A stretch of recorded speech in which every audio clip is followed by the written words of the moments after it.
Welcome. This episode, we sit down and talk with Aaron Norris, a son, a brother, a relatively new dad with a second boy on the way that is best known as a barber that is swiftly becoming more and more popular here in the Triangle area in North Carolina for his ability with his shears. What's going on, man? What's up, man? How you doing? Good. Nah. All right, there we go. Talk to me. Social distancing. Yeah, for sure. Talk to me. How's life, man? Life is good, man. There's not too much going on, besides the pandemic kind of slowing down everything. But, other than that, I'm at the house, spending time with the kid, girlfriend, everything. So, just kind of really catching up on life, really. Right. Yeah. So pretty much what you're telling me is apart from a world pandemic killing everybody, everything else is fine. Yeah, apart from that, everything is good. Everything is good. All right, man. So look, I'm going to get straight to it. First thing I want to know before we even start is, obviously we've known each other for a while, and when I called you up to do this for me or for us, essentially everybody listening in, I was trying to figure out when we met, how long ago, and I seem to have forgotten. That's a long time ago, cause I think it was when I came back from college. I think I had about 2 years left, and I spent one of the summers with Phil. Okay. Then I met you at Genome. Yeah. And that might have been over 5 years ago, I believe. Yeah, right? yeah, for sure. Yeah. Okay, yeah, so long time. All right, well, look, we're going to get straight to it. You haven't been on this podcast before. And look, this podcast is all about life. And being able to look at success. Hold on. My man, yo, I was trying to get the mic to go right here, man. All right, so as I was saying, man, this podcast is all about life and just being able to look at success through different lenses. It also gives me a little space to praise people that I believe to be doing good. Not only established professionals that have been in their industry for 20 plus years, but also people that are on that route to become well established in their profession.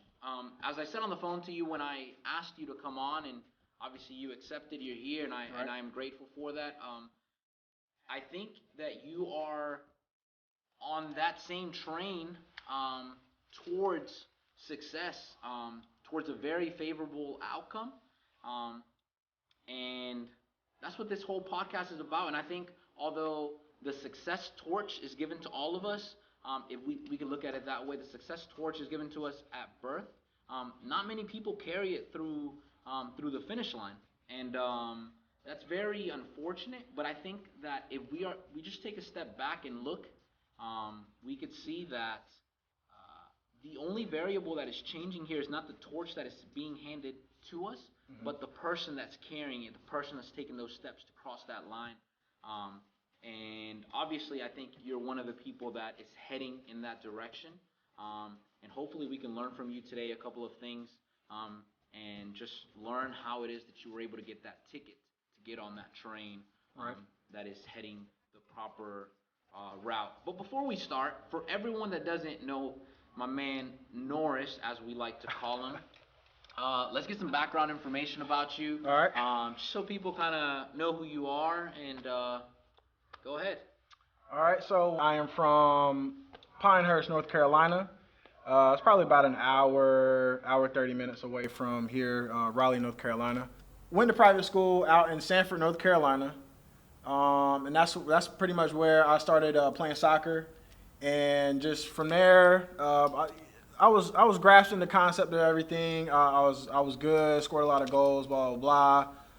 Then I ended up going to University of Mount Olive and played soccer out there as well, all 4 years.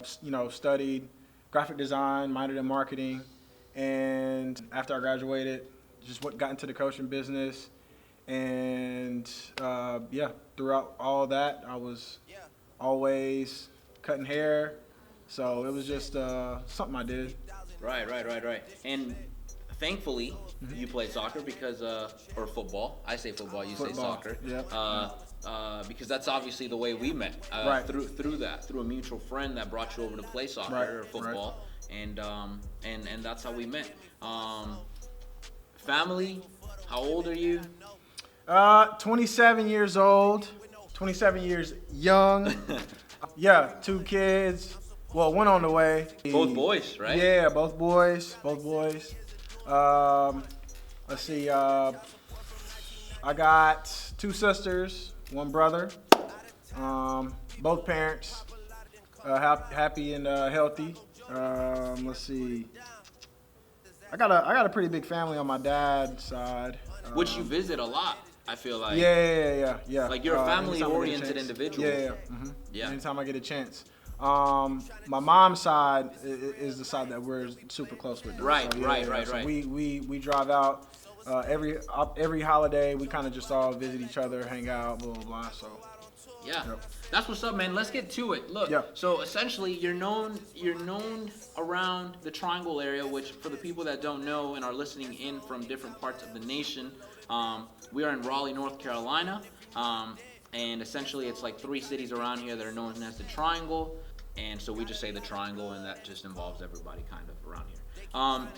So you work as a barber, Right. So how long have you worked as a barber? Both officially, and I just heard you say actually that you throughout college and whatnot and throughout coaching when we met, you also were cutting hair. Was that officially, unofficially? Talk a little bit about the length in your profession. Okay, so unofficially, how long I've been cutting or been a barber? I mean, it started, I'd say, 6th, 7th grade. Yeah.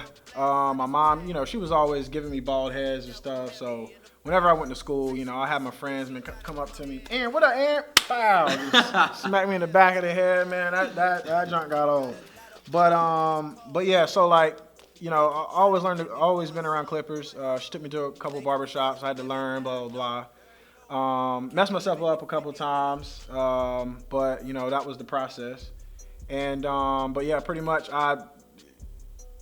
I cut hair unofficially for ever since 6th, 7th grade.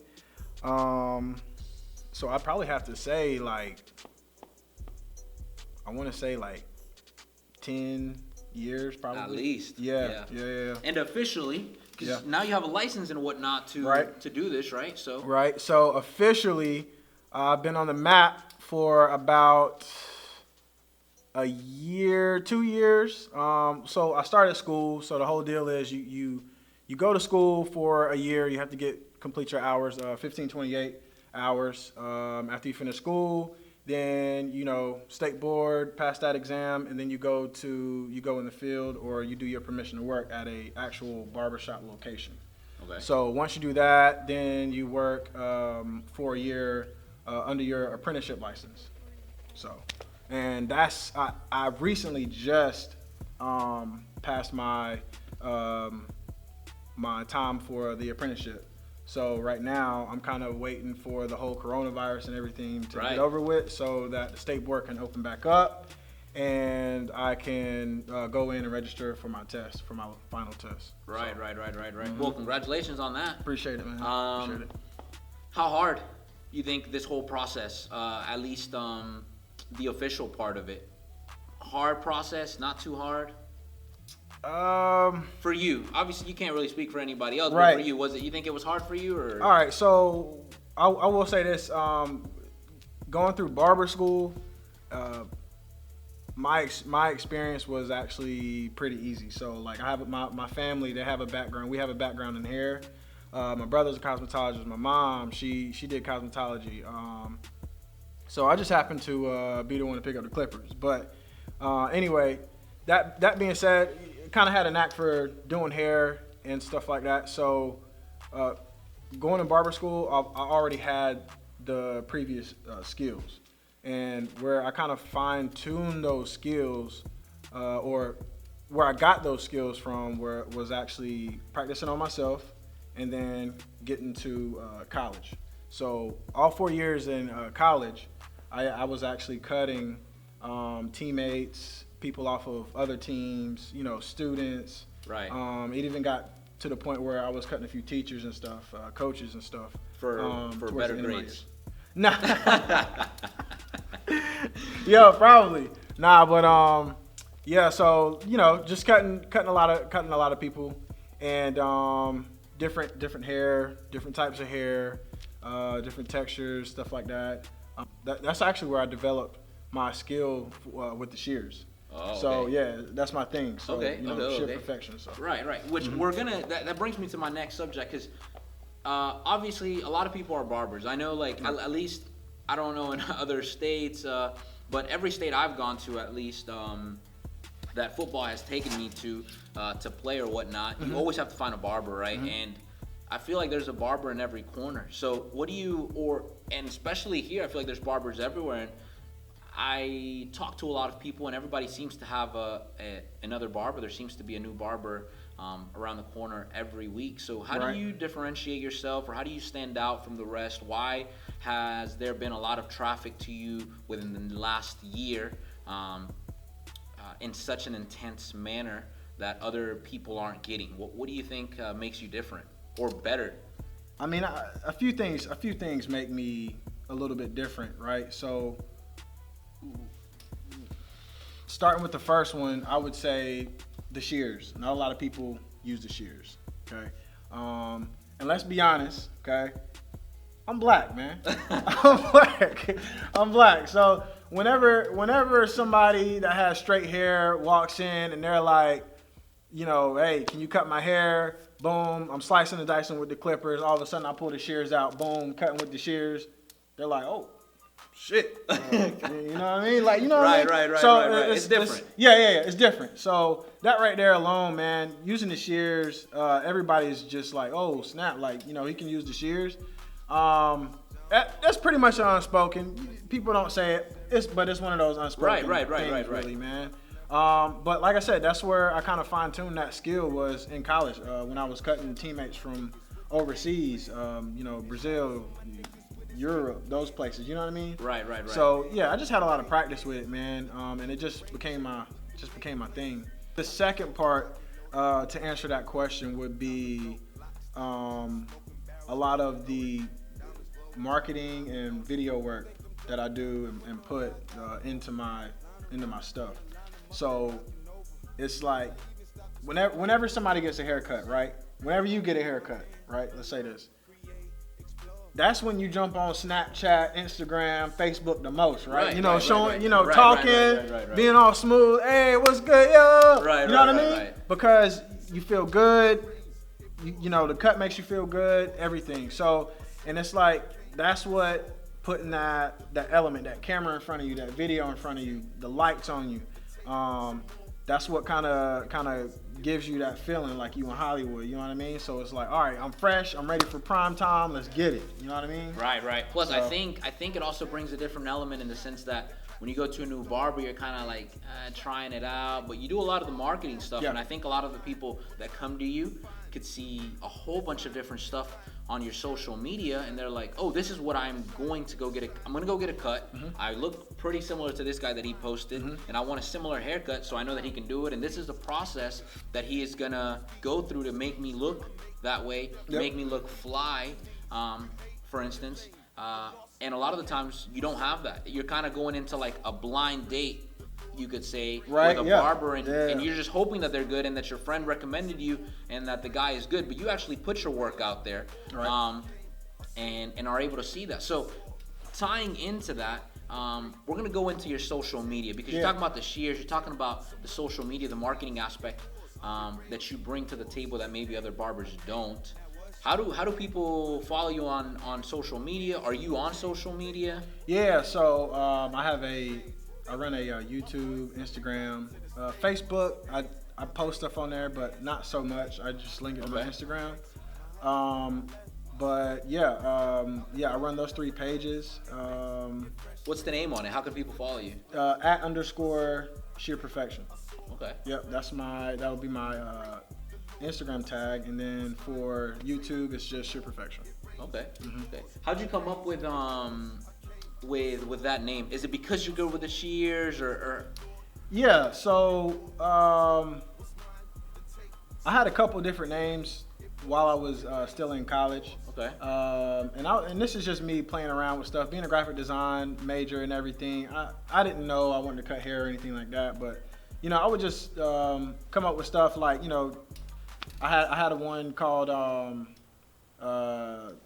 guy quality, which is already used. You know what I mean? The GQ guy quality haircut. So I had a couple other different names as well, but the symbol of the shears was always there, but it just kind of developed into the whole Shearperfection thing when I actually found out, kind of like the first couple of days of barber school, I found out another name for scissors or shears, or which was shears. Oh, okay. Yeah. So it just kind of hit me right there in class, man. So I already had the logo going, but the name kind of found its way whenever I had found the technical term for the scissors. Right. Shears. It cemented itself in your brain Exactly. that was going to be it. Right. And the fact that now I'm not cocky or anything, but the fact that perfection is in there, I get perfection from me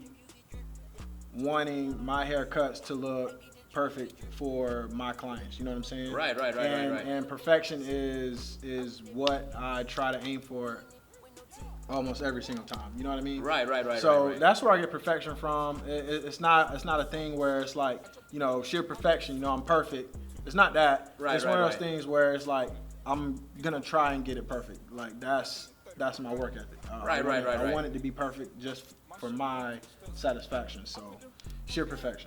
That's yeah. I mean, that makes sense, and essentially, it's not about you being cocky. It's about you being confident enough to people trusting you with their hair, which is a big deal. That's a big deal. It's a big trust issue right there. So that makes perfect sense. Now let me ask you the next thing.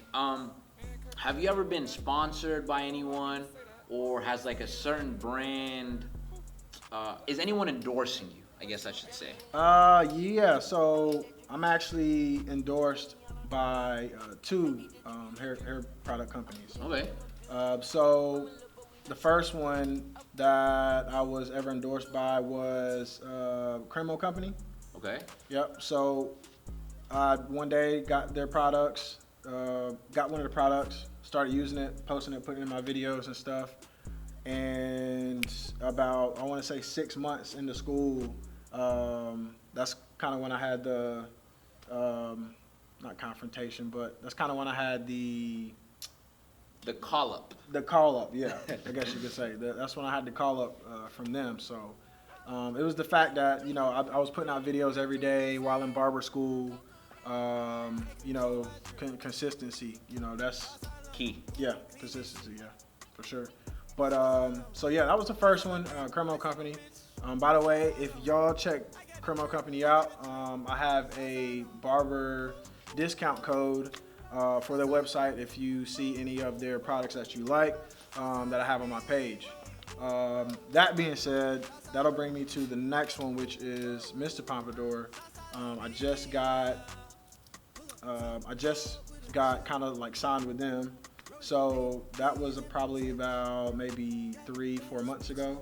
Wow. At a barber expo.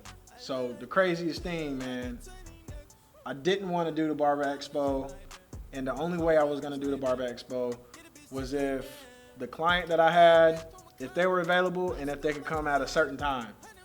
And yeah, it's crazy, man, because like I hit that client up, Jackie, by the way. I hit her up and I was like, yo, can you make it to the barber expo at this time, 1 to 2? And she was like, yeah, I can, bro. I was like, damn. and then I was like, damn. I was like, all right, well, I guess I'm doing it. So I went out there, nervous as hell. I mean, I don't usually like showcasing, but I mean, I love it. It gets me it's nerve-wracking. But at the same time, it's just like, oh man, I gotta be cutting hair, in front of all these people. Right. But then as soon as you get there, as soon as you start, it's been something you've been doing ever since. So, but yeah, so that kind of worked out. And then I ended up meeting the Mr. Pompadour guys right at the end of the expo, and yeah, so it was kind of like a fate thing, man. Right. Yeah, so.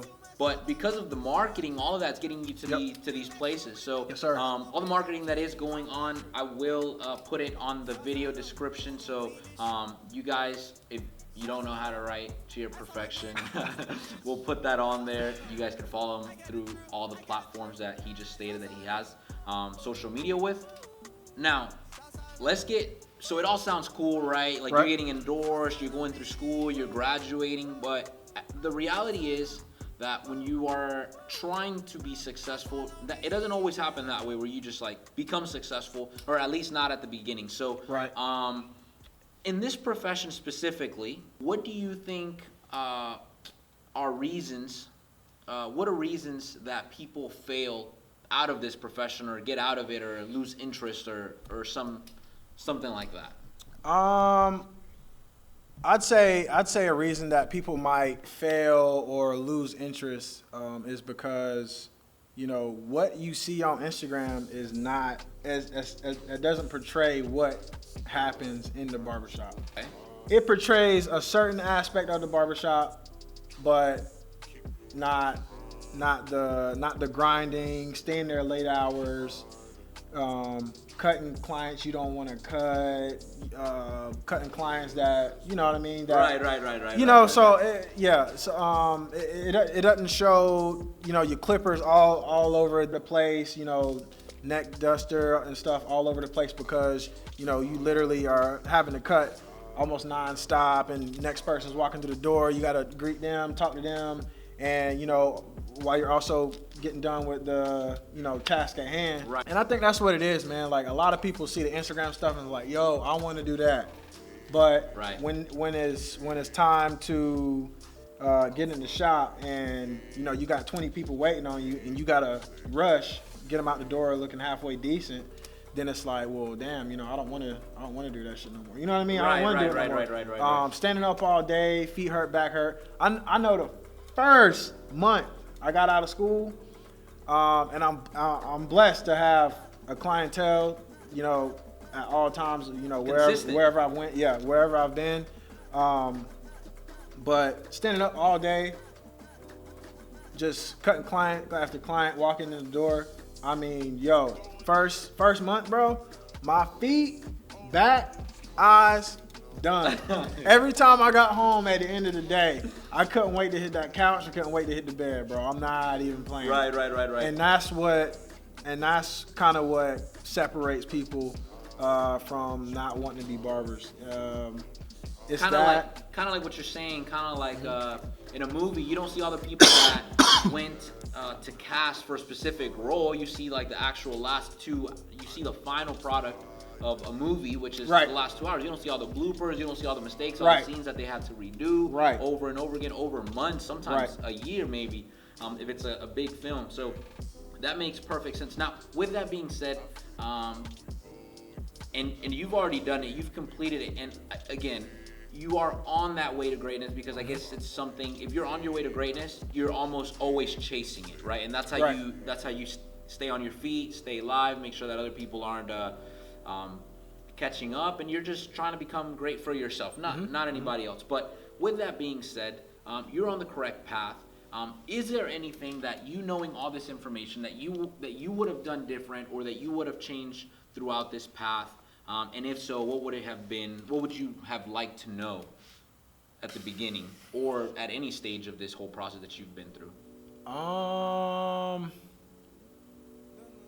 What is it that I would have liked to know?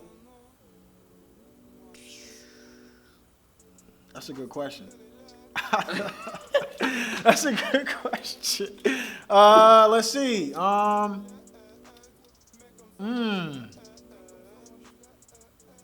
Would you have done something differently? I don't know, man. I don't think I would have done anything different.